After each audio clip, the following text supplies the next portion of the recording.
Hello friends. आइए सुनते हैं प्रेमचंद द्वारा लिखित कहानी जेवर का डिब्बा।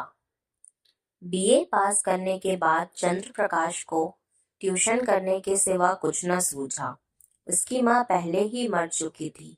उसी साल वालिद भी चल बसे और प्रकाश जिंदगी के जो शीरीं ख्वाब देखा करता था वह मिट्टी में मिल गए। वालिद आला ओहदे पर थे। उनकी वसातत ने चंद्र प्रकाश कोई अच्छी जगह मिलने की पूरी उम्मीद थी, मगर वो सब मंसूबे धरे ही रह गए और अब गुजर औकात के लिए सिर्फ 30 रुपए माहवार की ट्यूशन ही रह गई थी। वालिद ने कोई जायदाद न छोड़ी, उल्टा भूख का बोझ और सर पर लाद दिया। बीवी भी मिली तो तालीम याफ्ता, शौकीन, जबान की तर्रार, जिसे मोटा खाने और मोटा पहनने की निस्बत मर जाना कबूल था। चंद्र प्रकाश को 30 की नौकरी करते शर्म आती थी, लेकिन ठाकुर साहब ने रहने के लिए मकान देकर उनके आंसू पोंछ दिए। ये मकान ठाकुर साहब के मकान से मिला हुआ था। पुख्ता हवाद्वार, साफ सुथरा और जरूरी सामान से आरास्ता ऐसा मकान 20 रुपए माहवार से कम में न मोल सकता था। लड़का तो लगभग उन्हीं की उम्र का था, मगर बड़ा कुंदजेन, कामचोर, अभी 9वीं दर्जे में पढ़ता था। सबसे बड़ी बात ये कि ठाकुर और ठकुराइन दोनों प्रकाश की बड़ी इज्जत करते थे, बल्कि अपना ही लड़का समझते थे। गोया मुलाजिम नहीं, घर का आदमी था और घर के हर एक मामलों में उससे मशवरा लिया जाता था। शाम का वक्त था। प्रकाश ने अपने शागिर्द वीरेंद्र को पढ़ाकर चलने के लिए छड़ी उठाई तो ठकुराइन ने कहा, अभी ना जाओ बेटा, जरा मेरे साथ आओ, तुमसे कुछ कहना है। प्रकाश ने दिल में सोचा, वो क्या बात है जो वीरेंद्र के सामने नहीं कही जा सकती। प्रकाश को अलहदा ले जाकर उमा देवी ने कहा, तुम्हारी क्या सलाह है? वीरू का ब्याह कर दूं? वह एक बहुत अच्छे घर का पैगाम आया है। प्रकाश ने मुस्कुराकर कहा, ये तो वीरू बाबू से ही पूछिए। नहीं, मैं तुमसे पूछती हूँ। प्रकाश ने जरा तजब जुब से कहा, मैं इस मामले में क्या सलाह दे सकता हूँ? उनका 20वां साल तो है, लेकिन ये समझ लीजिए कि ब्याह के बाद पढ़ना हो चुका। तो अभी ना करूं, तुम्हारी यही सलाह है? जैसा आप मुनासिब ख्याल फरमाए। मैंने तो दोनों बातें अर्ज कर दी। तो कर डालूं? मुझे यह डर लगता है कि लड़का कहीं बहक न जाए, फिर पछताना पड़ेगा। मेरे रहते हुए तो आप उसकी फिक्र ना करें। हाँ, मर्जी हो तो कर डालिए, कोई हर्ज भी नहीं है। सब तैयारियां तुम्हें करनी पड़ेंगी, ये समझ लो। तो मैंने कब इनकार किया है? रोटी की खैर मनाने वाले तालीम याफ्ता नौजवानों में एक कमजोरी होती है जो उन्हें तल्ख सच्चाई के इजहार से रोकती है। प्रकाश में भी यही कमजोरी थी। बात पक्की हो गई और शादी का सामान होने लगा। ठाकुर साहब उन असहाब में से थे जिन्हें उनके अपने ऊपर भरोसा नहीं होता। उनके निगाह में प्रकाश की डिग्री अपने 60 साल तजर्बे से ज्यादा कीमती थी।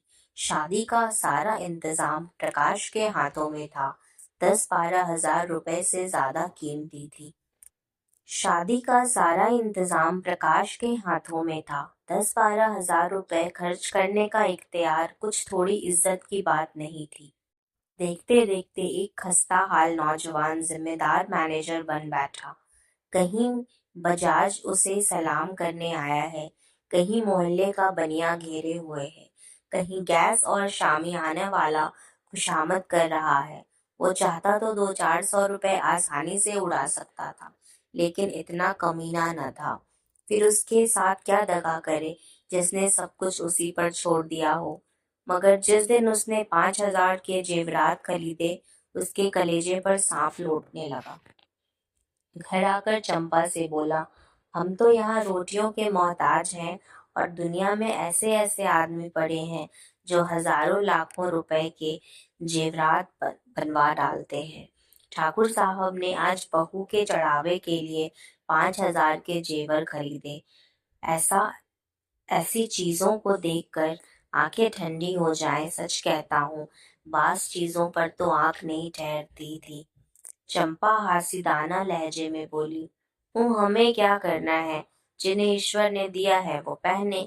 यहाँ तो रो रो कर मरने को पैदा हुए हैं। चंद्र प्रकाश, यही लोग मजे उड़ाते हैं ना। न कमाना न धमाना, बाप दादा छोड़ गए हैं।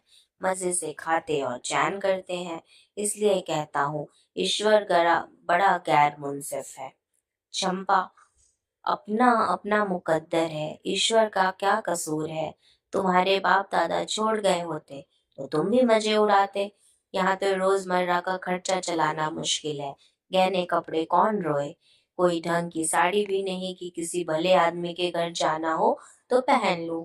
मैं तो इसी सोच में हूँ कि ठकुराइन के यहाँ शादी में कैसे जाऊंगी। सोचती हूँ बीमार पड़ जाती तो जान बच जाती। ये कहते कहते उसकी आंखें भर आई। प्रकाश ने तसल्ली दी, साड़ी तुम्हारे लिए जरूर लाऊंगा। ये मुसीबत के दिन हमेशा ना रहेंगे।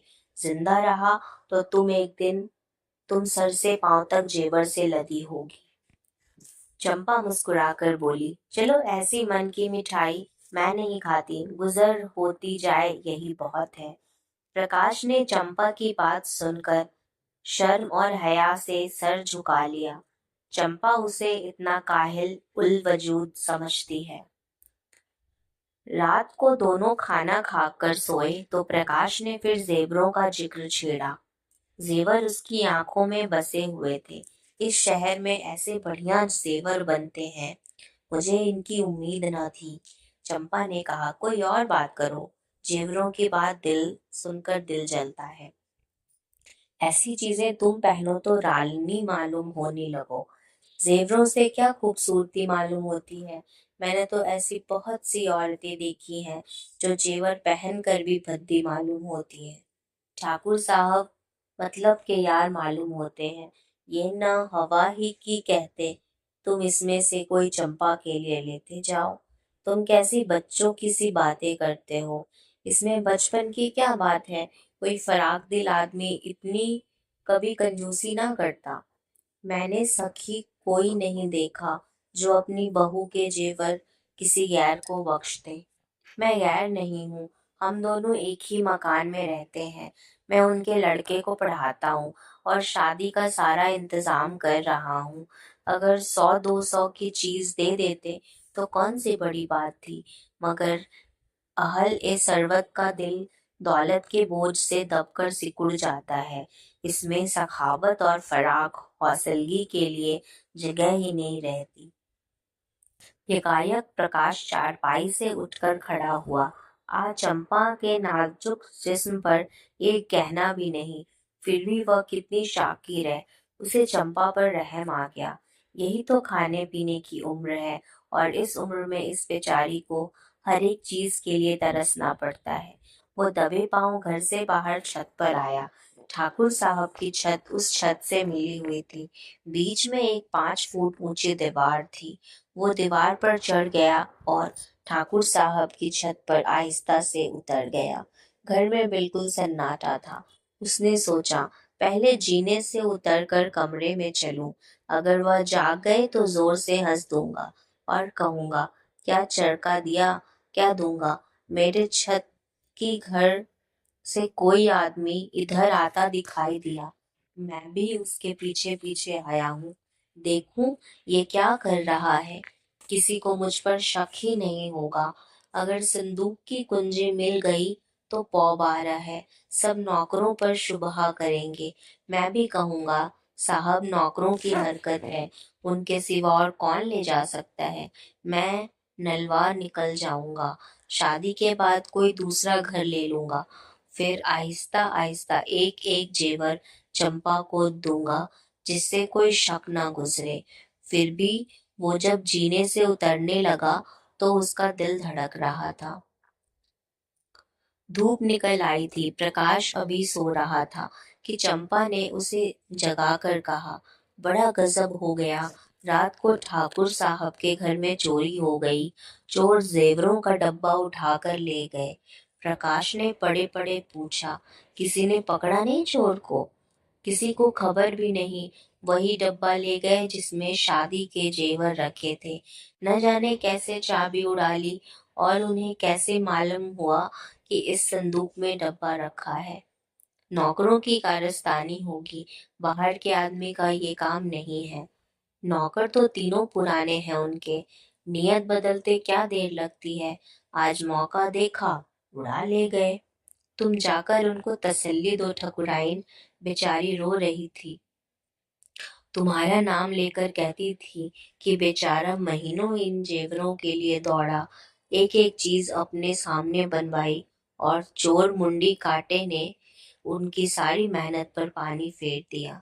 प्रकाश झटपट उठ बैठा और घबराया हुआ सा जाकर ठकुराइन से बोला, यह तो बड़ा गजब हो गया माता जी, मुझे तो अभी अभी चंपा ने बतलाया। ठाकुर साहब सर पर हाथ रखे हुए थे। बोले, कहीं सेंध नहीं, कोई ताला नहीं टूटा, किसी दरवाजे की चुल नहीं उतरी, समझ में नहीं आया कि चोर किधर से आया। ठकुराइन ने रो रो कर कहा, मैं तो लुट गई भैया, ब्याह सर पर है, क्या होगा। भगवान, तुमने कितनी दौड़ धूप की थी, तब कहीं जाकर चीजें तैयार होकर आई थी, न जाने किस मनहूस साहत में बनवाई थी। प्रकाश ने ठाकुर साहब के कान में कहा, मुझे तो नौकरों की शरारत मालूम होती है। ठकुराई ने मुखालिफत की, अरे नहीं भैया, नौकरों में कोई नहीं, 10,000 रुपए यूं ही ऊपर रख रखे रहते हैं, कभी एक पाई का नुकसान नहीं हुआ। ठाकुर साहब ने नाक सिकोड़ कर कहा, तुम क्या जानो आदमी का दिल कितनी जल्दी बदल जाता है। जिसने अभी तक चोरी नहीं की वह चोरी नहीं करेगा, ये कोई नहीं कह सकता। मैं पुलिस में रिपोर्ट कराऊंगा और एक एक नौकर की तलाशी कराऊंगा। कहीं माल उड़ा दिया होगा, जब पुलिस के जूते पड़ेंगे तो आप इकबाल करेंगे। प्रकाश ने पुलिस का घर में आना खतरनाक समझा, कहीं उनके घर में तलाशी ले और सितम ही हो जाएगा। बोले, पुलिस में रिपोर्ट करना और तहकीकात करना बिल्कुल बेफायदा है। ठाकुर साहब ने मुंह बनाकर कहा, तुम भी क्या बच्चों की सी बातें करते हो प्रकाश बाबू। भला चोरी करने वाला खुद ब खुद इकबाल करेगा? तुम जदओ कूब भी नहीं कर सकते। हाँ, पुलिस में रिपोर्ट करना मुझे भी फजूल मालूम होता है। माल चला गया, अब क्या मिलेगा। प्रकाश, लेकिन कुछ ना कुछ तो करना ही पड़ेगा। ठाकुर, कोई फायदा नहीं। हाँ, अगर कोई खुफिया पुलिस का आदमी हो तो चुपके चुपके पता लगा ले तो अलबत्ता माल निकल जाए।